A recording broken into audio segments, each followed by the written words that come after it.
السلام على حسين وعلى علي بن حسين وعلى أولاد الحسين وعلى أصحاب الحسين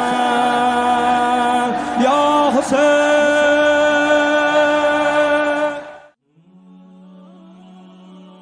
بسم اللہ الرحمن الرحیم. عموماً ایک سوال یہ پوچھا جاتا ہے شبہ کے طور پر کہ رونے سے انسان کی پریشانی میں اضافہ ہوتا ہے، لہٰذا سید الشہداء پر نہیں رونا چاہیے. یہ کچھ ملحدین اور دشمنان اہل بیت کی طرف سے یہ شبہ اٹھایا جاتا ہے. اس کے کچھ جوابات ہیں. پہلا جواب یہ ہے کہ اس سے ہی پوچھا جائے کہ اگر آپ کا باپ، آپ کی ماں یا کوئی عزیز قریبی عزیز دنیا سے جائے تو آپ کو سیٹیاں بجانی چاہیے، تالیاں بجانی چاہیے جبکہ آپ روتے ہیں. کیوں؟ اس لیے کہ آپ کے قریبی عزیزوں کا غم جو ہے وہ آپ کے لیے ناقابل برداشت ہے، ان کی محبت آپ کو رلاتی ہے. جبکہ ہم شیعہ اہل بیت کو، بالخصوص ائمہ اہل بیت کو اپنے والدین سے بھی زیادہ اپنا ولی سمجھتے ہیں، اور یہ حکم خدا اور حکم رسول ہے. لہٰذا ہم والدین سے بڑھ کر امام حسین پر روتے ہیں اور امام حسین کا غم مناتے ہیں. دوسری بات یہ کہ رسول خدا صلی اللہ علیہ وسلم جو تھے وہ راتوں کو اٹھ کر عبادت کیا کرتے تھے اور مناجات کرتے تھے اور روتے تھے خدا کے بارگاہ میں. اگر غموں میں اضافے کا سبب بنتا تو اللہ کے رسول کا بھی ایسا عمل انجام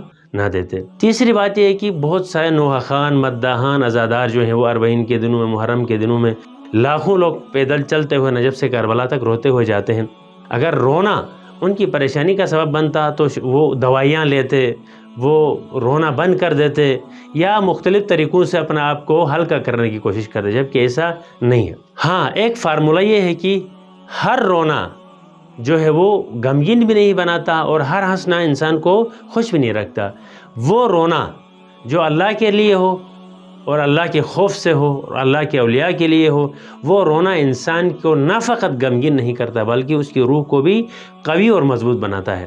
پروردگار عالم ہمیں اہل بیت کی خوشی میں خوشی منانے اور ان کے غم میں غمگین ہونے کی توفیق عنایت فرمائے. السلام علیکم ورحمۃ اللہ.